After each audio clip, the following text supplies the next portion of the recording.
man with the pugilistic plan. Steve Swift. Who's the puncher with a chance? Steve Swift. The boxing news brought to you. Steve Swift. The rambling review man. Who's the man with the pugilistic plan? Steve Swift. Who's the man with the pugilistic plan? Steve Swift. Round 8. Now, plenty of rounds in the bank, and I really think I can just showboat for a little while. But my work ethic will keep me going. Let me tell you that. This is the business of boxing. Business of boxing with Stevie Swift. Got a smart new theme tune. It's better than that. It was made by the gentleman who, look at the bit of hairs on me there. I've had my beard resculpted. Look, it's another laughing cavalier.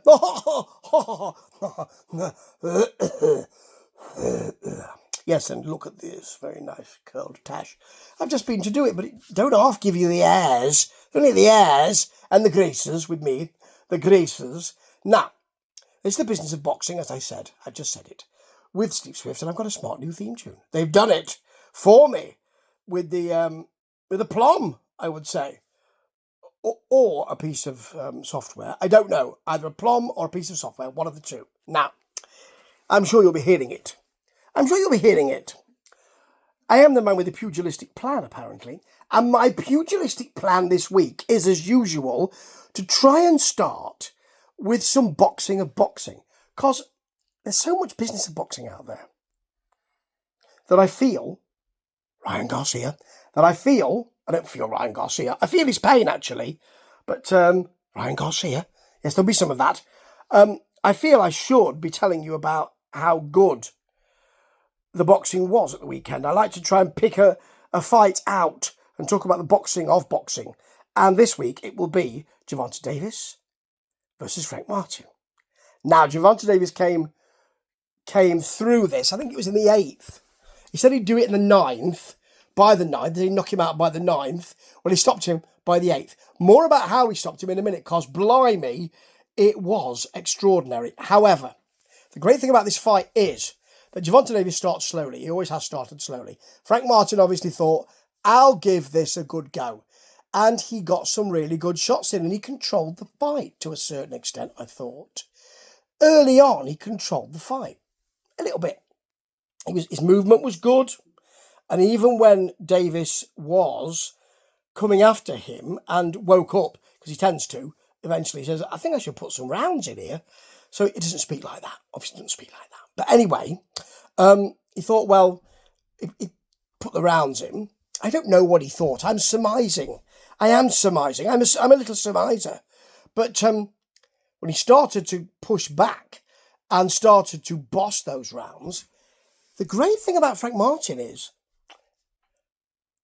even if he was on his bike, not really on his bike, but if he was moving backwards, he could still fight so well off the back foot that he was able to still get those shots in. And that really is a conundrum. Now, Davis came through because of his superior work rate and because of his faster speed and because his movement was better. But I have seldom seen a boxer fight so well off his back foot in recent years than Frank Martin did. I mean, you felt, well, he's being pushed back now. However, always look out, because he can pepper you with shots while he's doing that. Just great. Eventually, Gervonta Davis came through. And he came through in an extraordinary way. I think it was an accumulation of punches that really got to Martin. But the way it finished was that I think it was a left hand. Davis smacked him with the left hand, which had an effect.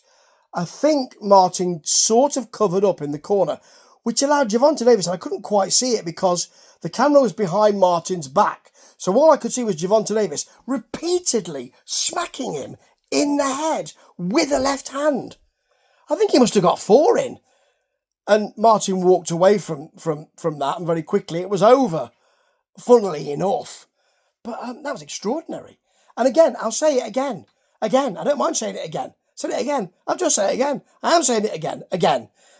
I love it when one boxer sets a puzzle for another boxer who says, got the beating of you here. I know how to solve this one. Let me set this puzzle. Oh, I don't know the answer to that. Well, I'm going to be knocked out or stopped. TKO'd. Great fight. Great fight. Off the back of that, people are talking about who Gervonta Davis should fight next. And Lomachenko's name has come up. Now, there's been some consternation, and there will be in the business of boxing, and I don't know which of these I'd like. Either for him to fight Shakur Stevenson, who will be a free agent soon, and Bob Arum has said, no one's going to pay him the money that I pay him. I don't think he did that. I'm not sure he did that. I don't think he did that. That hurt me a bit, actually. Yeah, quite sore. Anyway, sort of said, I don't think he's going to get the money that I pay him, because I've spoken to Eddie Hearn, and he can't pay him that. I'm not sure Eddie Hearn will want people to know that, will he? I'm not sure he wants Bob Arum to tell people that I can't afford to pay him what you paid him. So he says he might not get a very good deal as a free agent. He's come from PBC, hasn't he, I think that's the deal that's finished.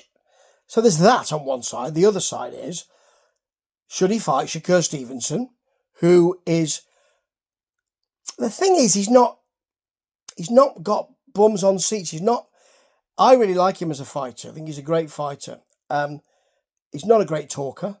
That's part of the business of boxing. The boxing of boxing, he certainly can really master. But the business of boxing is not so strong with him. The business of boxing is not strong with this one. And he's not really caught light in the way he should do. Vasily Lomachenko, that fight would sell itself, wouldn't it? Because he is the guy, he is the coming man that people don't want to fight. And he's still doing it. And it's his final hurrah. So why not? I don't know there's merit in both of these things. And actually, this is part of the nice business of boxing, which I feel quite comfortable today. Look at that. It's nice, isn't it? It's quite the nice business of boxing when you think, who could fight who? And you've got really good options. And it's that kind of pub chat. Or these days, phone chat or social media chat about the merits of who could fight who. So there's that for Gervonta Davis. What else is happening in the boxing of boxing? Yes, I just want to bring your attention to Ben Whittaker, who fought on the undercard of the Bilham Smith fight? I think it was. And he won a vacant light heavyweight title. Fought Nigerian, who came on quite strong, but was nowhere near the silky skills of Ben Whittaker. And like Nassim Hamed, and I kind of conflated the two. He had the business of boxing in the boxing of boxing. And folks, there's the segue. This is another way that the business of boxing is lovely. I often cavil about it. I cavil. I do. Oh, I do. But, and sometimes caterwaul as well. I can do that. I'm able to do it. However, it's on my CV, caterwauling, special skills. However, this is the good business of boxing when it's part of the boxing of boxing. He was enjoying himself so much and able to take the mickey, and he didn't put his tongue out or anything, which is a usual wrestler taking the mickey thing, isn't it? But he was able because he was faster and he was just I think a rung above. There are levels to this, and he was a rung above his opponent. He was able to take the mickey a little. He went a bit too far. At the end, I think it was at the third round or the fourth round, he had a good round, and he put his arm round his opponent's shoulder and walked his opponent back to the opponent's corner. I'm sitting up now. Look at that.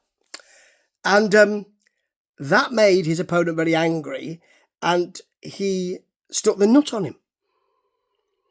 Now, the referee didn't bother to take a point away because, really, I mean, it was 6 of one, half a dozen of the other, wasn't it, really? It's extraordinary, isn't it, to put your arm around someone. Come on, mate. It's okay. I'll walk you to your corner. I'll walk you home. We've all had a good night. We know you're not going to win. That really rubs it in. And I have to say, even though I thought that's probably a bit too much, but later on in the fight, he would receive I think it was a glancing blow, but a back elbow from his opponent because he turned him around too much. He was turning him hither and thither, just got a back elbow in the face. Because, well, you know, the windy pops there. Because, well, he's really discombobulating me.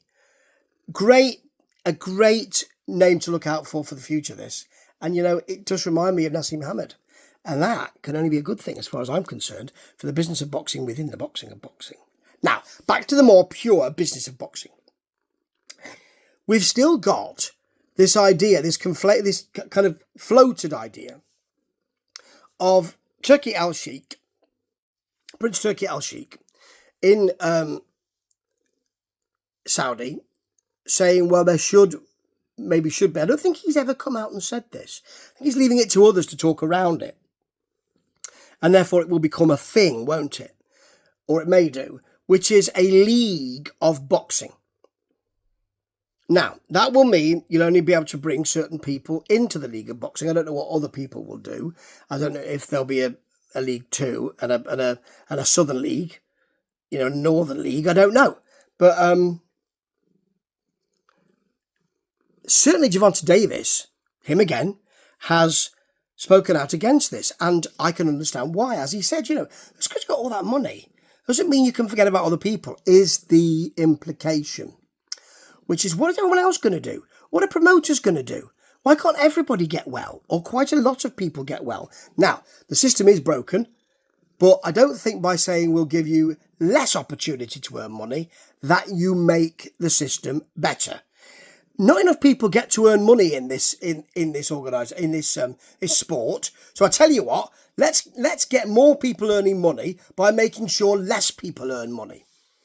They'll make more money, but there'll be less of them. Well, that's gonna be the way it is, isn't it? Unless I don't know something that other people do, and there's going to be a huge league, which is going to be thousands of boxers strong. I don't think so. Do you? Anyway, he's pushed back on it, and good on Gervonta in my view. Now, he said that around, and it might be something to do with starting negotiations for this, if there is a. Do you hear that purr? That's my little cat. Very nice. Let me show you. There is she. There she is. There's the bottom side. There's the face. Very nice. So anyway, the bottom side was not so good, but the face is lovely. Anyway, he might be sort of doing negotiations for this if it happens. But as he said, you'd have to give me 2 Ferraris for me to come and fight there. And Turki Al-Sheikh said, I'll give you 2 gloves, that's all I'll give you. And Gervonta said, well, since when did I ever need them? I mean, he's got a point. They both have a point. And this could be the beginning of negotiations. And it could be the beginning of a league. And there will be some tight sphincters on the promotional side, I presume. But they should be on the boxing side as well, because I'm not sure this can be a very good idea for those people on the lower rungs of boxing. Now, on to Canelo Alvarez. Now, I talked about the IBF, didn't I? And he didn't want to fight William Skull, did he? As I said, you know, don't want to fight someone called Skull. That could be a hard night. However, he's now said he's going to fight him. So the IBF have said, thank you very much. And actually what they did was they threatened to take his belt away. And he said, yeah, go on then. I'll fight him. All right. Yeah, fine. I suspect it's more... There's several things. I suspect it's... Can't really sell that fight very well. Or as well as other fights. And I think he's probably right. Because William Skull is not really a bankable name. But also I think it's... He seems quite an unassuming chap, really. But also I think it's... Could be potential banana skin. He is undefeated. And he looks like he's rather good. So, yes, he'll be fighting him. And it's really good, I believe, to see a boxing promotion. We're calling them promotions, the IBF and WBA and WBO. Anyway, it's good to see the IBF exerting their authority and saying, actually, you don't get to pick your next fighter. We'll do that, sunshine. I don't think they used the word sunshine. They might have done. I'm not sure. So, just talking about people who think they're going to pick their own fighters or pick their own opponents, we've got Alexander Usyk. This is not about Usyk. This is about, he's a dancer. Actually, it's more like, he's an amateur. He said, now, Tyson Fury has gathered himself together. And remember, after the fight, he implied that the judges were kind to Alexander Usyk because there was a war going on in Ukraine. Classy. And then he also, at the press conference, in a classier way, said I was enjoying myself too much and I didn't get the job done, more or less. And that's what he said. Again, he watched the fight several times. He thought he won several times. I watched the fight several times. I don't concur. I think you lost, albeit by a small margin, but I think you lost. However, that's the great thing about boxing, ain't it? Everyone has their own opinions, don't they? Yes. So, he has said one of the reasons why he didn't win is because he was having too much fun in there. He was messing around too much.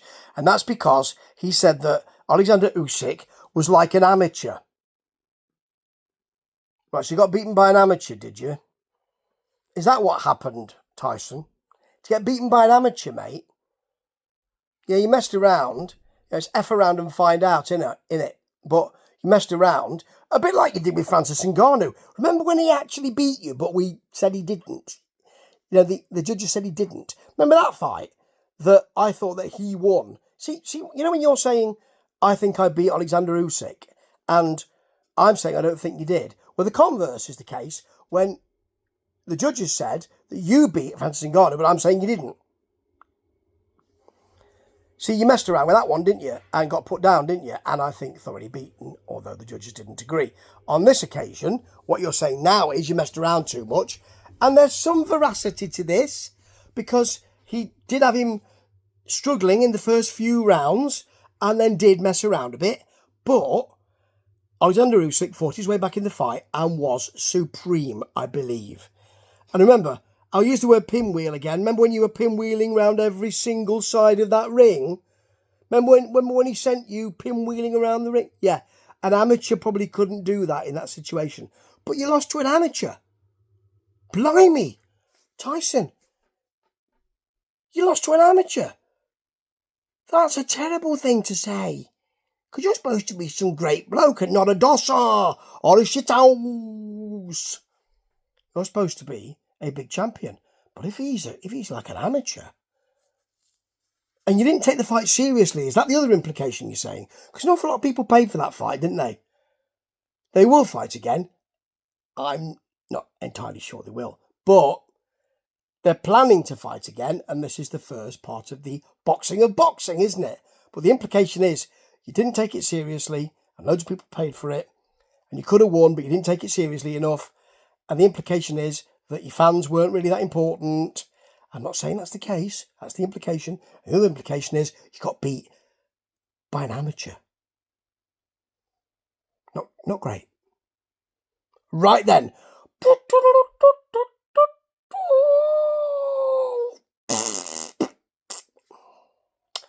Ryan Garcia has retired, ladies and gentlemen.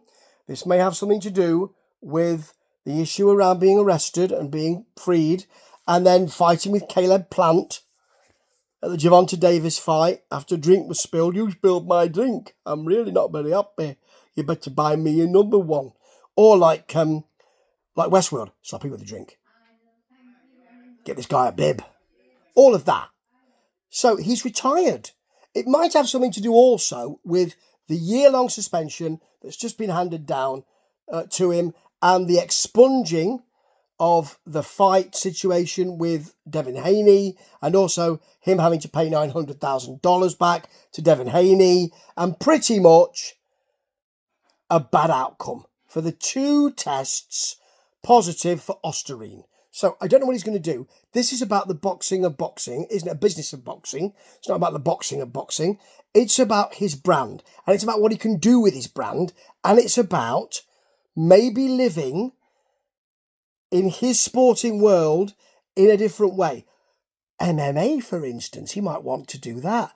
There's a big difference, mate, between MMA and boxing. A big difference. MMAers who come to boxing can show you that.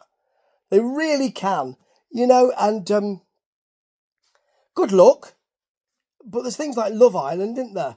And that kind of thing. You could do that, I suppose. There's quite a lot of traitors, you know, that kind of reality TV, all that kind of stuff. You could do that. But what he's trying to do, it seems, is say, I'm going to think laterally. I mean, this could also be a negotiating tactic once again. It could be, if you want me back, you have to pay serious dollar. Top dollar. Could be that. But if he's going to say, well, I'll have the branding, I'll do the branding without boxing because I've already done my bit in boxing. It seemed quite sad, actually. He said, you know, I really enjoyed punching people, and I was really good at it. But sadly, that's it. That was the paraphrased message. But if he's going to look at his branding by saying, I used to be a boxer, now I'm no longer a boxer, and actually, you remember me from all the extraordinary things I said, like when I claimed that the Illuminati had kidnapped me, all of that, and I'm interesting, that's going to last about 5 years. Because he can do the round of those reality TV shows, and that will be it. Because he'll be doing the same thing in each one, and it's not deep enough for people to say, really enjoy watching him. It's going to be, really enjoy watching that first episode, oh, he's gone. Or, oh, he's quietened down. But it's interesting. It's an interesting way of doing the business of boxing. I mean, it's not like Nassim Hamed on Top of the Pops recently, which I saw recently in the mid-90s with his song, but it's more interesting in today's vertically integrated boxing world. Business of boxing. And boxing of boxing. Sometimes they come together beautifully, and sometimes they're Ryan Garcia. Ta-ta. Rambling reviews. Rambling reviews. With Steve. Who's Steve? Steve Swift. Steve Swift's Rambling Review. Woo!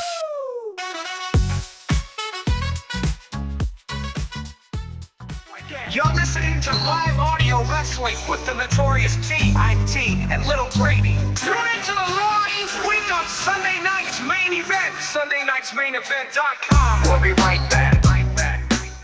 RockSolidFanClub.ca, the definitive collection of rock-solid wrestling content. RockSolidFanClub.ca is your source for rock-solid wrestling action from the past, present, and future. Travel back in time with Rock Solid Wrestling's greatest hits. Buckle up and go on the road with Rock Solid. Get in-depth analysis from those who lived it with Rock Solid Versus. And follow the ongoing saga of Rock Solid Wrestling Unsanctioned. Get access to fan club exclusives and hours of rock solid entertainment from your favorite superstars. Daddy's favorite memory was when I beat up Jake O'Reilly last time. That was fun. Oh, I gotta tell you, I was not expecting this kind of viciousness from Daddy Davis. Usually he pretends to be a little bit more of a sweeter soul. Ah, the good old days when Asher Benjamin got in the ring and I beat up that no-good Cody Deaner all by myself, mind you, in Wasaga Beach. Got Asher by that stupid-looking beard and punches him right in the munch. Get in front of the action. Get behind the scenes. Get it all with RockSolidFanClub.ca. Real fans get it.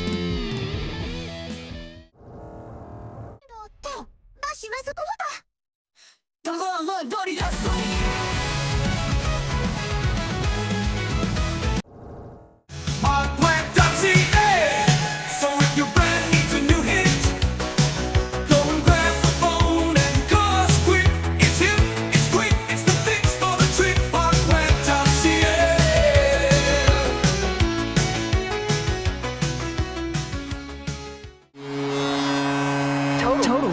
TotalSportCards.com. Canada's #1 stop for WWE, AEW, UFC, NHL, NBA, and NFL hobby boxes.